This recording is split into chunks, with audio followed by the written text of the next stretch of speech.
Okay, so welcome. I'm very happy to have you all of you here. Actually, because it's like a very interesting topic that we are like tackling these days, and with the International Women's Day, I think it's perfect month for doing this. So first of all, as I told you, I will be your host of today. My name is Maria Camila Albornoz. I am working with Seedstars like since almost 1 year and a half. I am part of the marketing team. I am based in Colombia, and currently I am like working with programs. So I don't know if you know, but one of our products is programs. Together with government to help different countries in emerging markets. So I'm part of the marketing team with all the communication deliverables for this. So today I will be your host, and also sometimes I'm working and supporting the marketing team in LATAM. So that's why today I'm here with all of you. I am Colombian. I am based in Bogota. So also I can speak English, Spanish. And so let's start. As you know, you are invited for the LATAM panel discussion. The topic will be women empowerment and entrepreneurship in Latin America. So let's start with you, the special guest. I will propose that we will start with you, Emily, if you want to introduce yourself and also tell us a little bit of your background on the topic that you work currently. So hello, Emily, and welcome. Hi, it's so nice to be here. I'm very honored to be with you. I presume we're going to be in English. I can speak Spanish too if you want. It's whatever is most useful for your audience. So I am a development economist. I've spent most of my career working at the big IFIs, the World Bank, the Inter-American Development Bank. Don't hold it against me. And in that capacity, I have focused on a number of key economic sectors. That's the fun thing about being an economist, is that you can, use your skills and your tools and work in infrastructure and agriculture and finance and all these different areas. Ironically, I grew up on a farm. We were talking the other day with my team about what our first jobs were, and my first job was non-paid milking of cows. And so I was like, this is fun, but it really is too much like hard work. I need to get a good education. And then I ended up, for a lot of my career, working with farmers, ironically. So, you can't get away from your roots. But I have been working most recently at Palladium, which is sort of like the IFIs, but more private sector driven.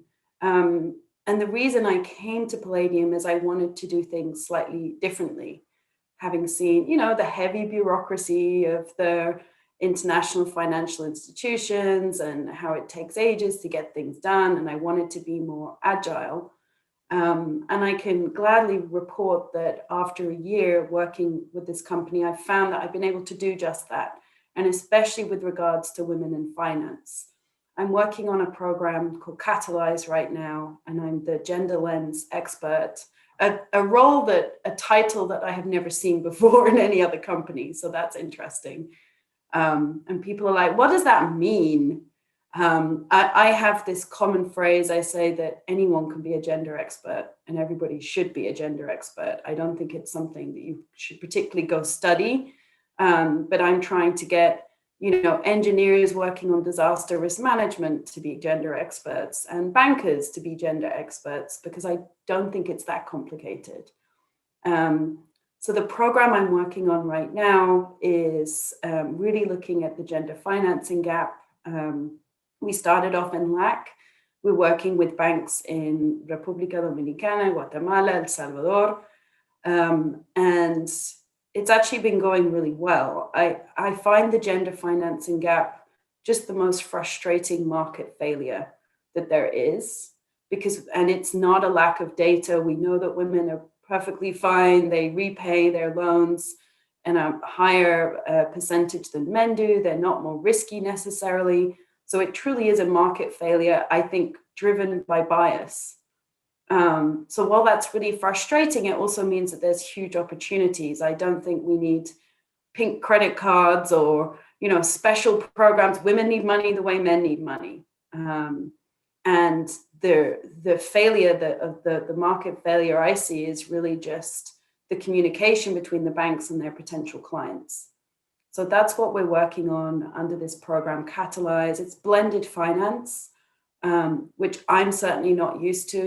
It's fun working in an IFI because you have a big bag of money, essentially, and you can, you don't have to worry about the private sector. But this is a new way of doing things. It's, blended finance is not appropriate for all sectors and all, cases, especially when things are very, very risky and new. But I think in this case, it's a very good tool, given the clients that we're working with. I could go on and on forever. I talk way too much. So like when I shut up, you should take advantage and interject, please. No, it's totally fun. And I really find it interesting. And I think it's super important for Manuel and Karina also to know better your profile and also what you are doing currently, because maybe the panel will go through it and we can ask you, and it helps us also to making a fluid conversation. So thank you very much. I'm very happy to know that you are tackling these problems, because also I think even in Colombia we need it. So I hope one day all these solutions will come to us too. So so let's go next, maybe with Manuel. Manuel, welcome. Thank you, Camila, and thank you for inviting me to this panel. And I also feel very honored, and it's great space to promote the agenda of gender equality. And I'm grateful for that in the individual level and also institutional level. So my name is Manuel Contreras Urbina. I'm social development specialist, senior social development specialist, specifically on gender-based violence at the World Bank for the Latinamerican Caribbean region. I joined the bank a year ago, and my background is a mix of being working in the academic research. I was a researcher in my previous life. I was also, I work also in 2 UN agencies, in UNFPA and UN Women. And I work for a think tank also, so an NGO. So it's been a mix, and that's what happens when you get older. Then you have these opportunities to be in different places. I haven't worked in the private sector, actually. That's one of the that is missing probably in the future. But now I'm at the World Bank dealing with some of the bureaucracy that Emily mentioned before. But I'm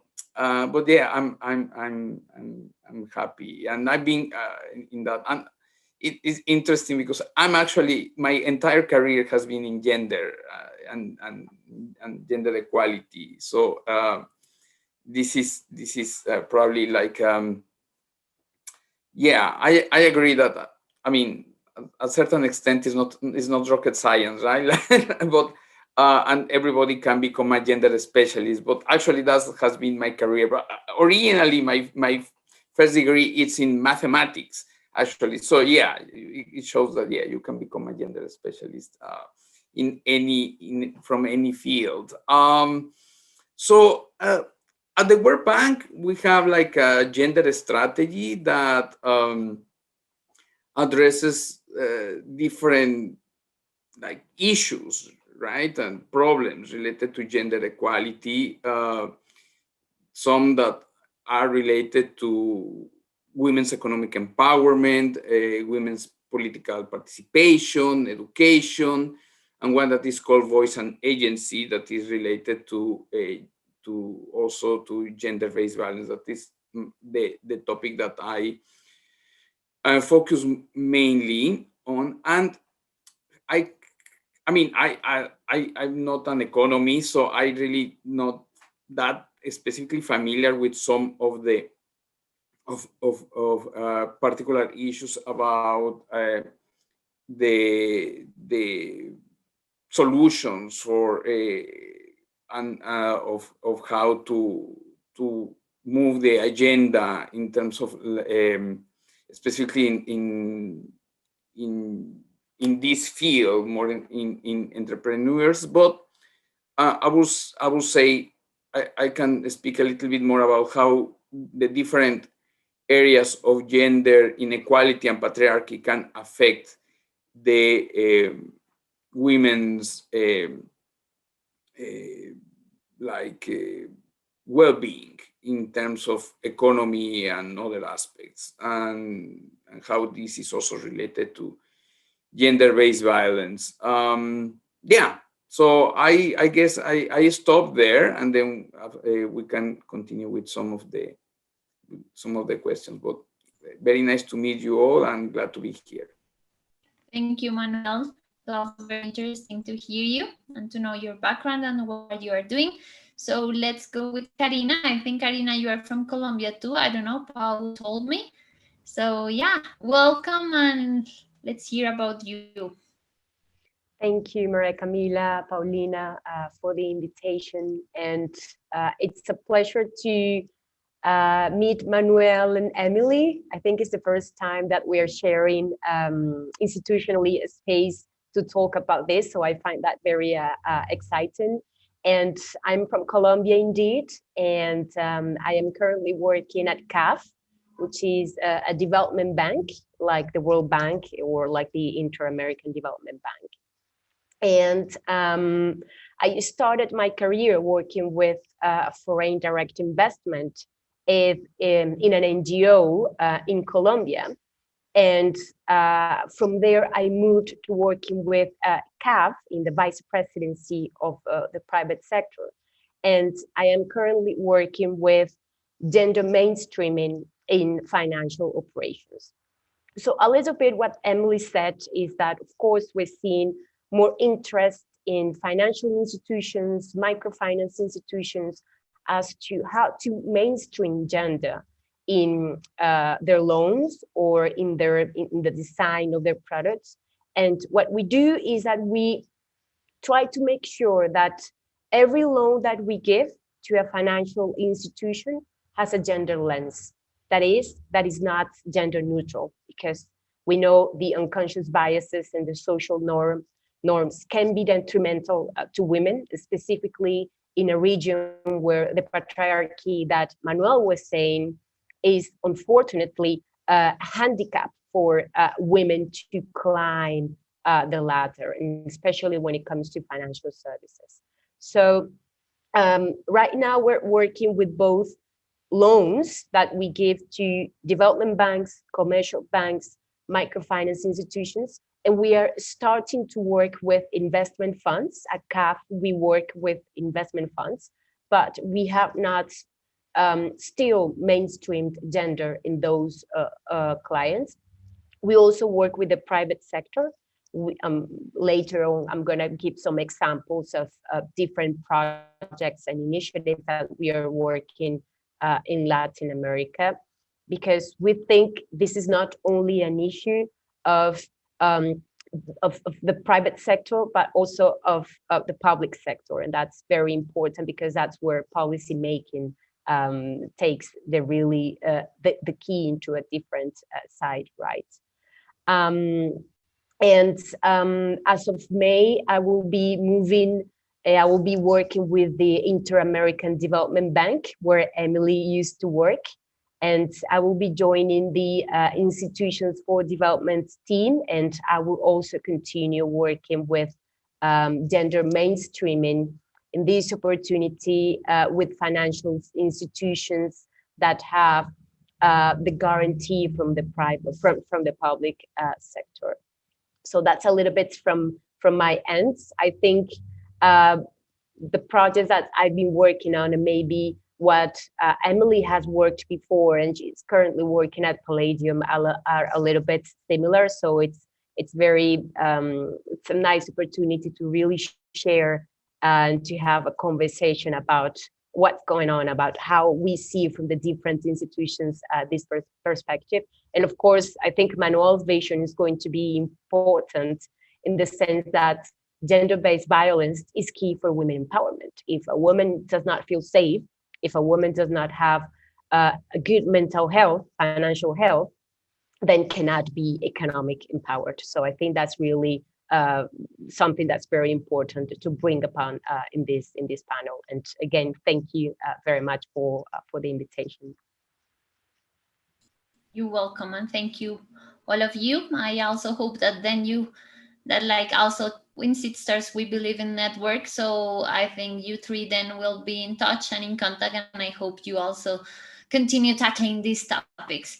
So, okay, so let's start with the first question. I think you both, like the three of you already received it. So the first one, if you want to raise your hand, you can do a sign, like maybe someone wants to start. I don't know. I like to all of you like tell me like if you want to reply. So let's start. What is the current situation with gender equality in the region from your personal perspective? Do you see a difference between now and 5 years ago? Also, we have the impact of COVID-19, because I think for now, COVID-19 is something that we really need to to tackle and to talk about, because it's something that is touching this topic more, because like more women are staying in home, are working together with their kids. So I think also this is something that we would like, and I think we should talk about. So who wants to start? Of course, we have seen some changes, improvement between 2012, 2018. The number of women that have access to at least one financial product has increased, and the gender gaps have been narrowing. But what we also see at CAF, we implement financial capabilities service, and we just implemented last year, we just implemented 4 service in Brazil, Ecuador, Colombia, and Peru.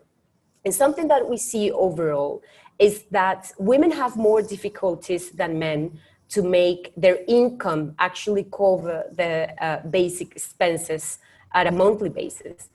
And we also see that women overall depend on another person to make their financial decisions. And men, 48% of men depend on another person to make their financial decisions, but 33% of women really depend on another person. So that really makes you see what this difference is. And something that's very important here, just to wrap up this idea, is that with COVID, we also saw an increase in gender-based violence, and maybe Manuel can go further in that topic. But that also translates into economic violence. And an interesting thing that we saw is that that is basically blocking women from accessing their accounts or accessing financial assets.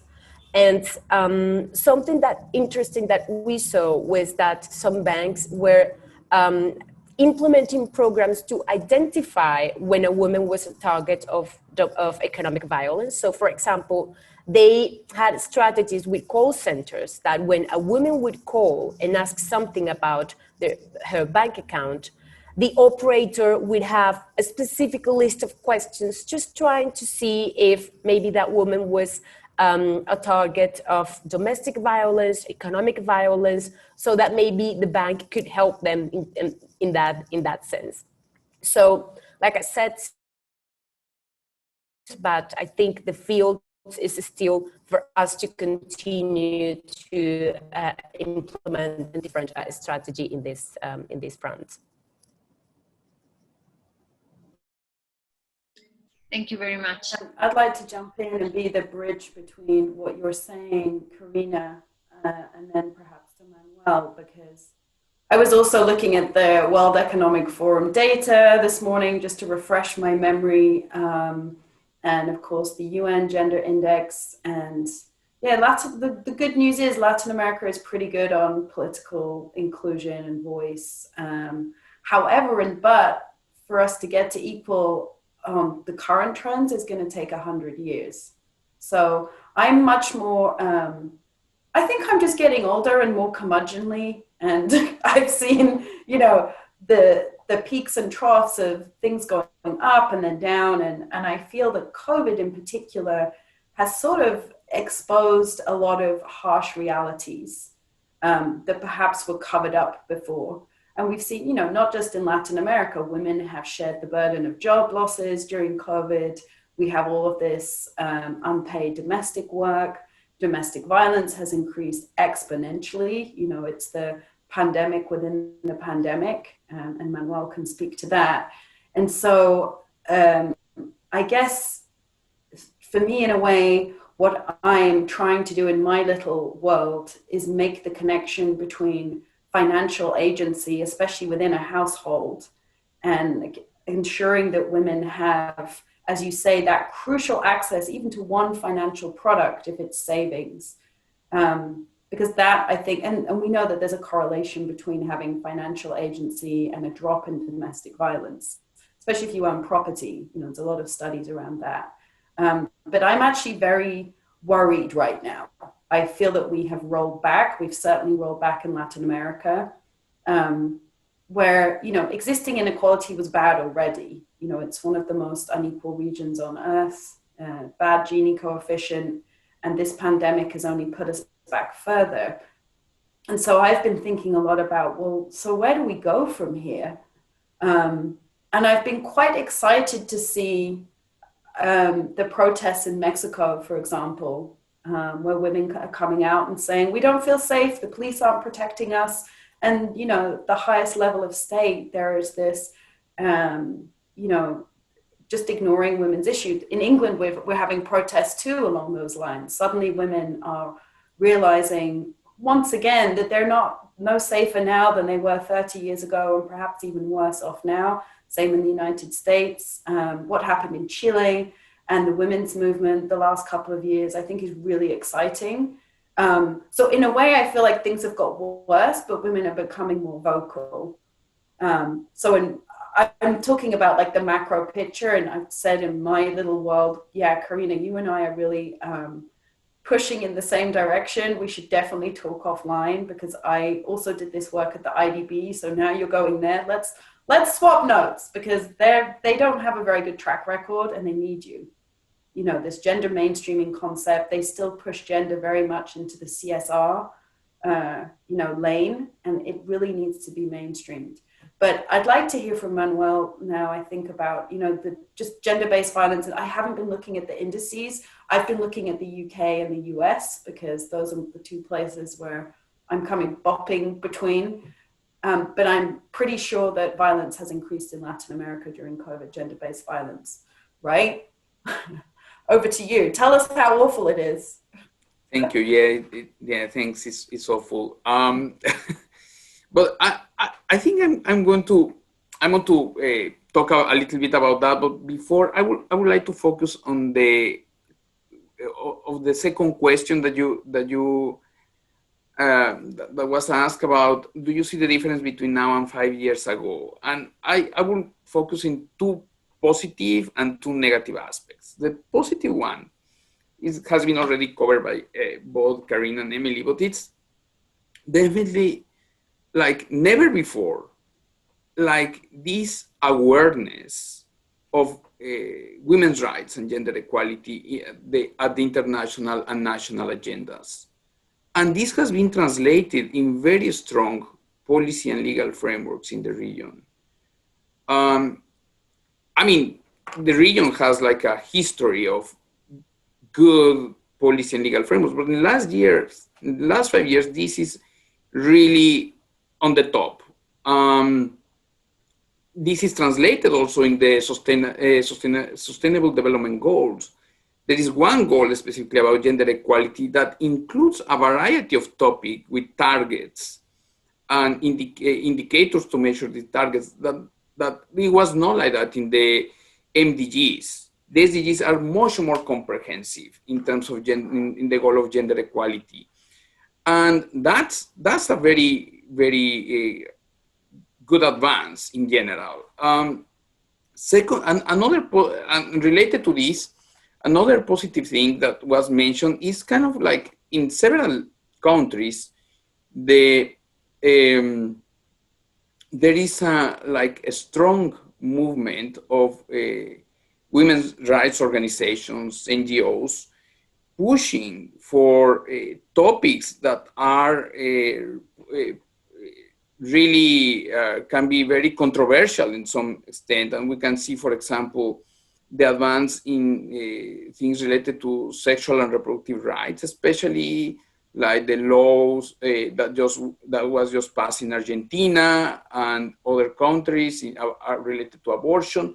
So that are like very huge achievements in the last years related to gender equality. So that's one of the positives. So there is a positive that there is a momentum, right? There is like a momentum that of this. What are the negatives? And I'm going to relate that with the questions about gender-based violence. I think the main issue is related that there are some areas of patriarchy that haven't been really, we haven't seen really real progress. And the two main areas are, one is the conceptualization of women and how that's associated to with care, with caring, and the domestic work and unpaid work at the household level. That hasn't changed much. We see in surveys about attitudes of gender equality, and when we ask men and women about at the end of the day, who should be the head of the household, they say the men. And when they ask who should be the main person responsible of caring of children and the household chores, they say women. So that hasn't really changed in the last, I would say, since I've been working in gender equality, it's more than 25 years. The statistics haven't changed much on that. That's one aspect. The second aspect is about the conceptualization of women as a sexual object and how there is a difference of the sexual rights of how they are conceptualized for men and how they are conceptualized for women.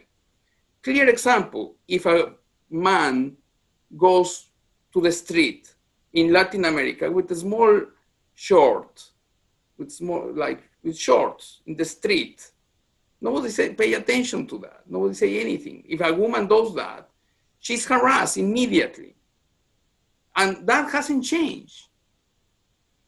And that has been translated in that the levels of violence, and particularly sexual violence, that is very clear, a type of violence based on gender, hasn't changed.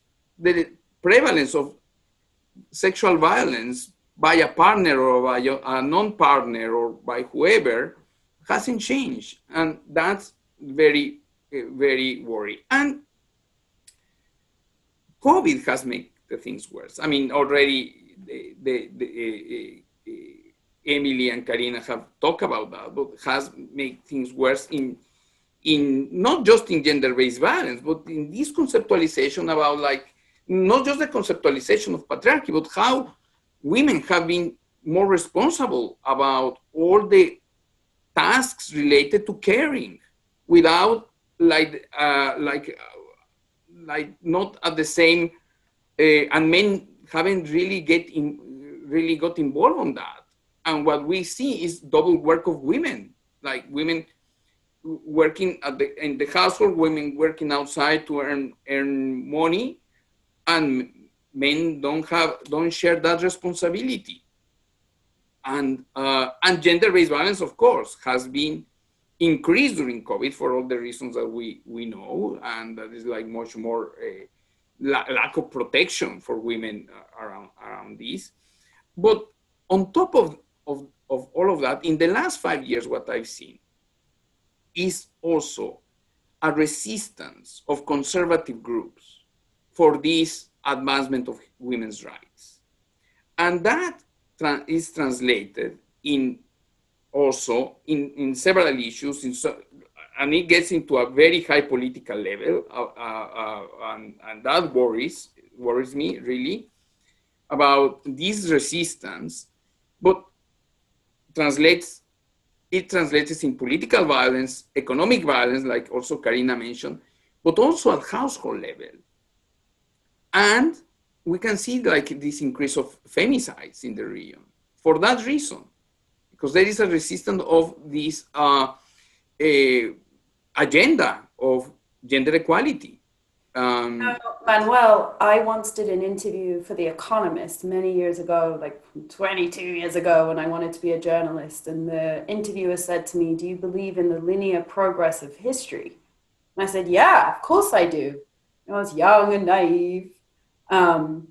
And now exactly what you're saying, and especially with regards to, the topic at hand today, it reminds me to not take anything for granted. Things can go backwards. We see that with Black Lives Matter. We see that with women. There is, this is not going to be easy. This is a fight. And why did we ever expect that people with power are going to go, "Oh, sure, have it"? I see it even on a micro scale in companies where I actually think that working from home to a larger extent is good for women. Women do well when the workplace is flexible. We all know this. We see it in the data. And there's this push now that we must all get back to the office. And I think, well, why? We've proven that we don't actually have to be back in the office. The head of JP Morgan recently came out and said it's an aberration that people are working from home. And I see this conception of work. You're talking about the conception of household chores, which obviously has to change. But the conception of work and what that looks like, and if it's a 9 to 5, how are you going to get your kids to school? How are you going to do all these things? It's much better for women that the conception of work also changes, and that we realize that, yeah, we can be remote sometimes, we can go into the office sometimes, but this is a very baby boomer white male, I think, approach that all the minions have to be in the office at this time and they want to see them. And then, you go home at a set time. Equally, JP Morgan has had this big scandal that its junior workers are literally working themselves to death. I know someone who had that position at JP Morgan as a junior analyst. And they said oftentimes they didn't really even need to be in the office. They just were kept there because that was the culture of suffering. And it was like, you have to put in your 100 hours a week, like we did back in the day. This is really the time to start reconceptualizing both what women do in the home and men do in the home and what we do in the workplace. And one of my less grumpy moments, my favorite quote so far to describe the pandemic and maybe the catalytic moment we're in is Arundhati Roy, the wonderful Indian writer, said that the pandemic is a portal through which we imagine a better world.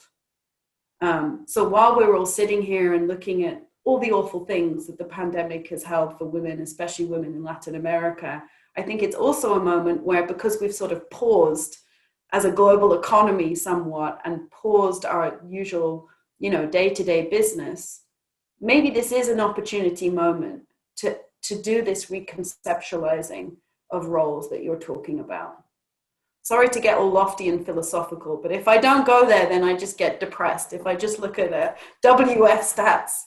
No, and actually, I really like what you said, because it goes to our next question, because now we were talking about like the main problems with women in general from 5 years to now, and also how COVID is like making this even worse or better.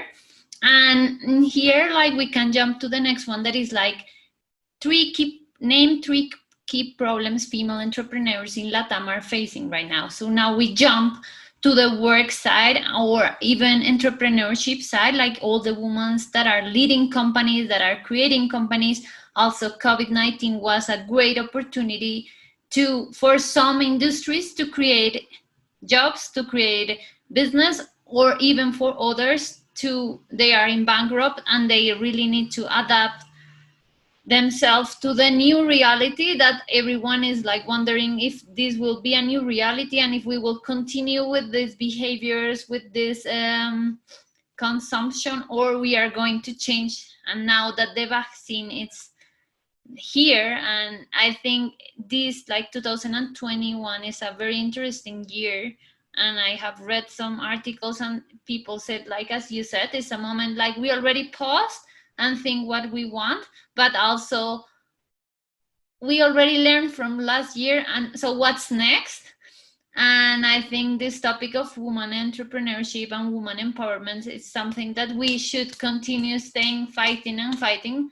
Otherwise, we will not get all of the rights that we want. So I would like to hear your opinion regarding these tricky problems for females entrepreneurs, especially in the LATAM region.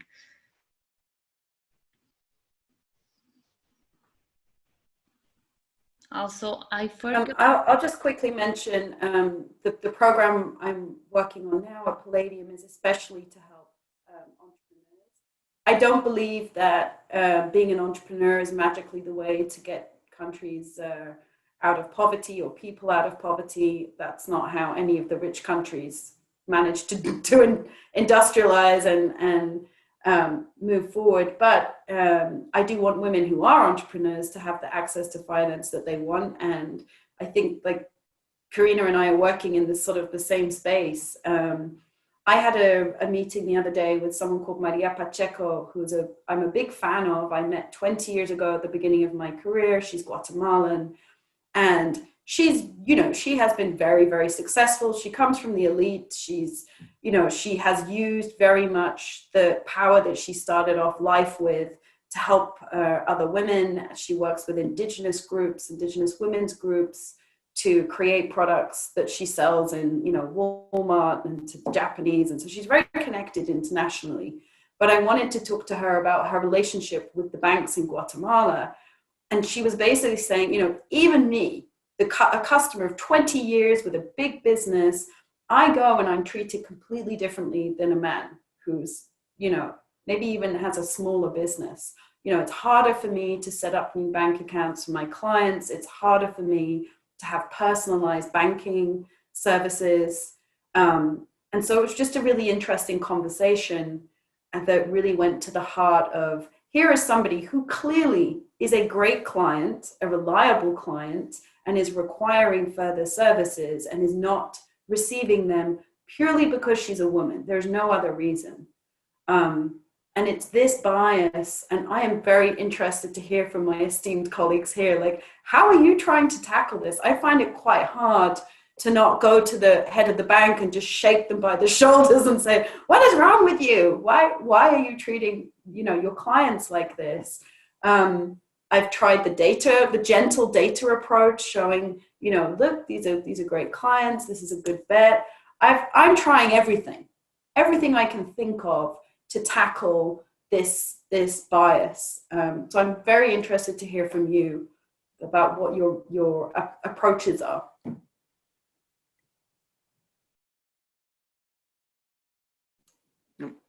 I can go next. Just quickly about the 3 key problems that I think they face. One is the one that we have been talking, right? It's about the gender norms and the gender order that is unequal in all different aspects. That is translated in this particular case. For me, the most challenging thing of women entrepreneurs is the double work they have to face. I mean, it's very hard for a woman to be able to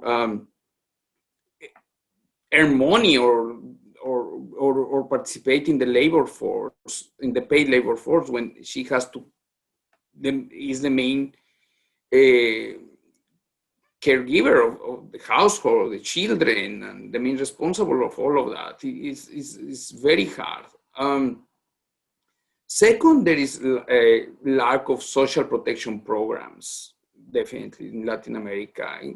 That includes, access to trainings, credit, direct provision of assets, etc. So that's very challenging, especially during a COVID and like a humanitarian situation like we are living now. It's very challenging.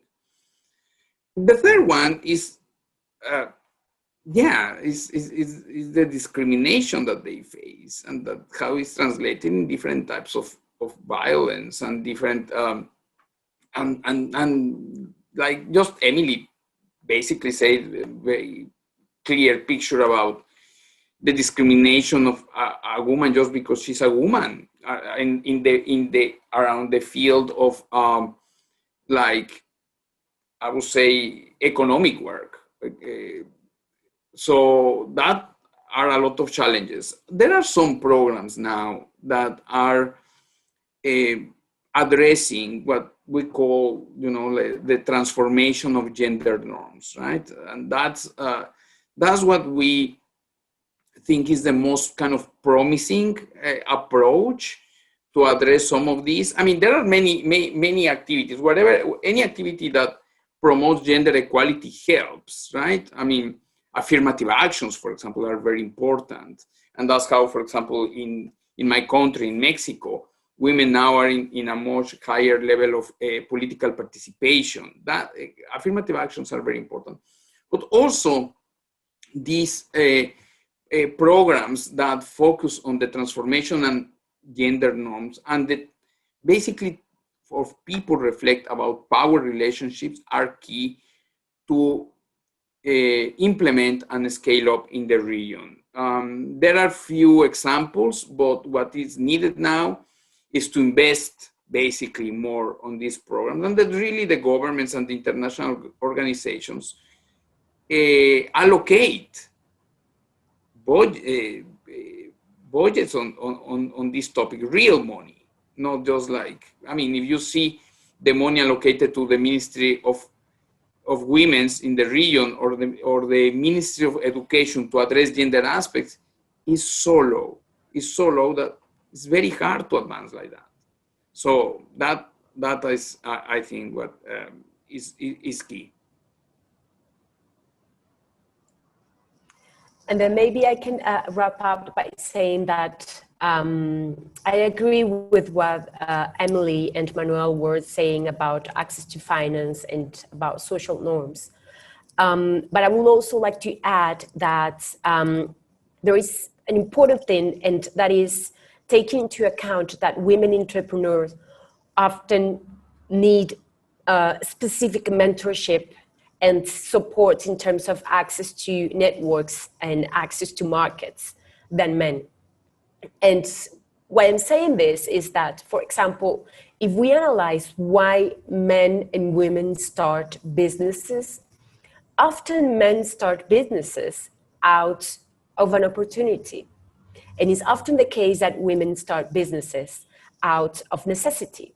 And if it was a necessity, then maybe the business was not well established in the beginning, so a niche market, but didn't really know how to expand that niche market. And here is when access to networks and mentorship is key for women to expand those networks and therefore the business model. Because we often see women entrepreneurs as a small enterprise that maybe has that woman or maybe has the support of 2 or 3 other people. But I think it's important to start seeing this as a growing business and large companies also owned and led by women. And also, it's like I said, it's harder for women to access those networks in those markets, but implementing programs in terms of mentoring that help in terms of circulating knowledge in women's groups in regards to how to access value chains, not only local value chains, but also global value chains, how to market their products is really an asset for women entrepreneurs. And of course, they should be ideally implemented with or connected with access to finance, because if there is no capital, if there is no money that women have access to, then it's very hard for them to expand the business. And here I would like to point out that there was a study that was conducted last year in Argentina with a major bank and with a multilateral organization in terms of access to credit for female entrepreneurs. And what the study found was that 17% of firms led by men are financially restricted versus 60% of firms led by women. So here you clearly see the gap in terms of financing entrepreneurs led by men and led by women. And something that could be done to tackle this is, of course, more awareness for financial institutions, but that has already been done, right? That has already been implemented. We have at a governmental level, at an institutional level with multilateral banks, we have already worked a lot on that. But what I really think that we should work more with financial institutions are unconscious biases, because the person who gives a loan is a commercial agent, is the one who is receiving the portfolio, is the one who's looking at different variables. And there was a study that in CAF we conducted 2 years ago. We did it with the supervisor of banks and financial institutions in Chile. And what we found was that when a woman and a man, they both go to a financial institution, they both have the same profile, they both have the same income, they both have the same financial credit scoring in theory. What we found with the study is that women have a 19% more chances that the credit is refused than men. And here the only difference is the sex variable. The rest is the same. Then in terms of financial analysis, the men and the women that go to that financial institution, they both have the same profile. And what we found is that what's feeding this gap in this case were the unconscious biases that commercial agents in those banks had in terms of women and access to credit. I wanted to follow up with what you were saying, Karina. I mean, my brain is buzzing. I completely agree with everything you were saying. I will say about 5-6 years ago, I tried to set up mentor programs across all the countries that IDB Invest worked in.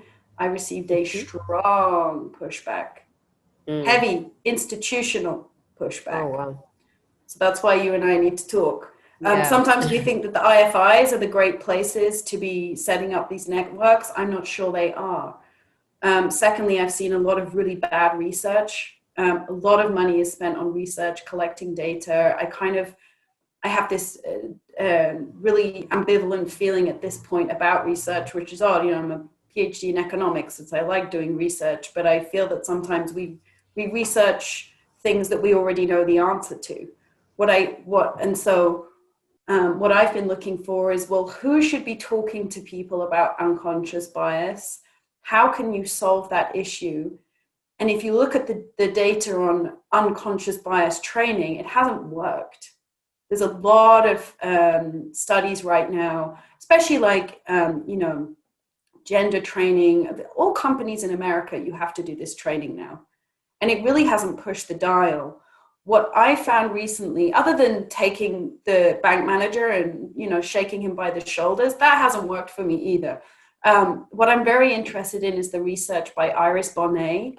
I don't know if you've heard of her. I bought her book, What Works, for James Scriven, the head of IDB Invest, for David Malpass, the president of the World Bank, and gave it to them, personally handed it to them and said, you need to read this. Her whole conception of this problem is that all human beings have bias. And if we wait, all of us, women are actually more biased against women than men are biased against women on panels, for example, which is deeply saddening to me, but that is what the research tells us.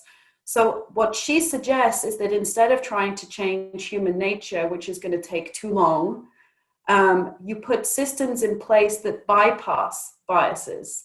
And the wonderful example she uses, and I use it with a lot of my clients, is the LA Philharmonic that started doing auditions behind a black curtain. You've all heard of this, right? This is behavioral economics. So it's not that, and they hired exponentially more black people and women as a consequence in the orchestra. it's not because the panel was suddenly less sexist or less racist. They just weren't allowed to use those biases to make decisions. So I'm constantly looking for what would the black curtain be. So for example, in El Salvador, we want to create a lot more online applications for loans, which can take out bias and not require that people put their gender in the initial forms. They just put the profile of the company and what they need. And so therefore the loan officer that's processing these will start out without gender in mind and simply look at the fundamentals of the company, and therefore we get towards meritocracy. I think this is the best way I've seen or found so far. We still haven't really figured out what those black curtains are that we can use in companies to bypass bias. But for sure, that's the hurdle we have to overcome. And I just don't, maybe I'm, again, curmudgeonly and grumpy and old, but I don't have time anymore to wait for humans to just suddenly be less awful to one another. I'd like things to change quicker. I don't know what you guys think about. I know, obviously I'm an economist, so I'm like, behavioral economics will solve everything. And you come from different disciplines and probably have different ideas. No, but now that you just mentioned, and I'm going to be short in this one, now that you just mentioned behavioral economics, it's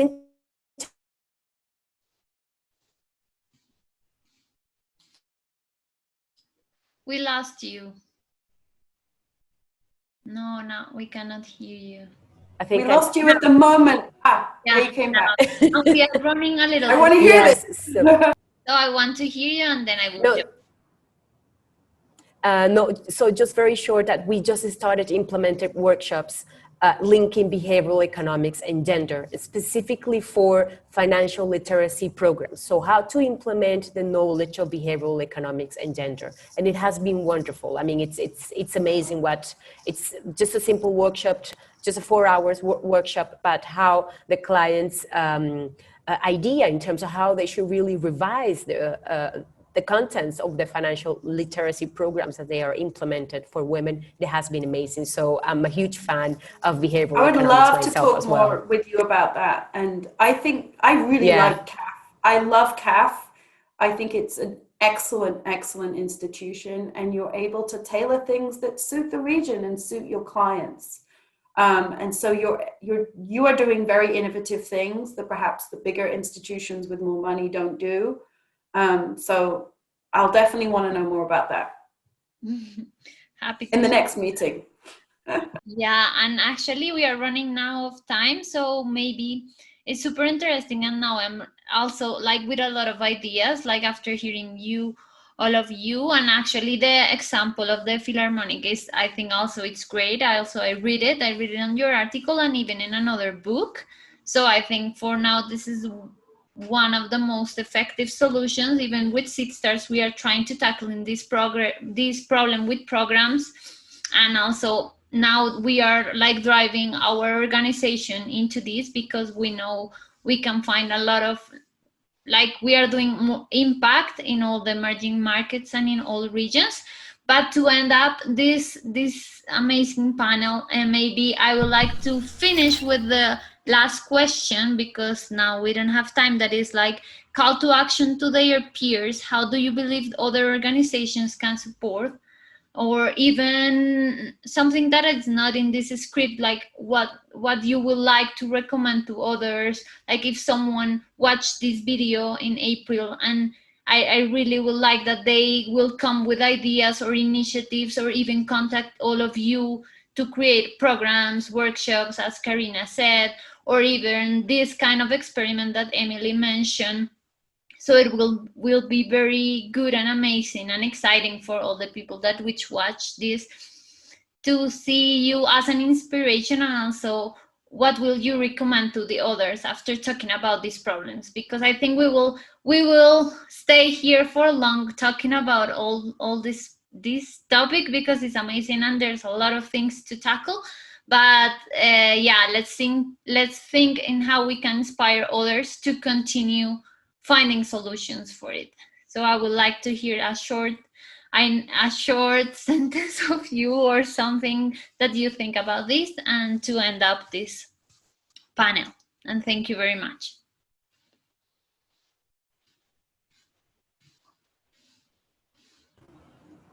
I think from my end, I would like to add two basic things. The first one is involve men. We often think of gender programs with women, of course, in the center, which is also important. That's one of the ways to do it. But we need more men champion. We need more men who are involved in gender equality and women's economic empowerment. We need more finance ministers who are able and eager to allocate funds and budgets to women empowerment initiatives. And we also need the programs that I mentioned about financial literacy to really consider men and how they can play a role in these programs. And that is because financial health, but also for men and how the power relations and power dynamics work between men and women. Yeah, also.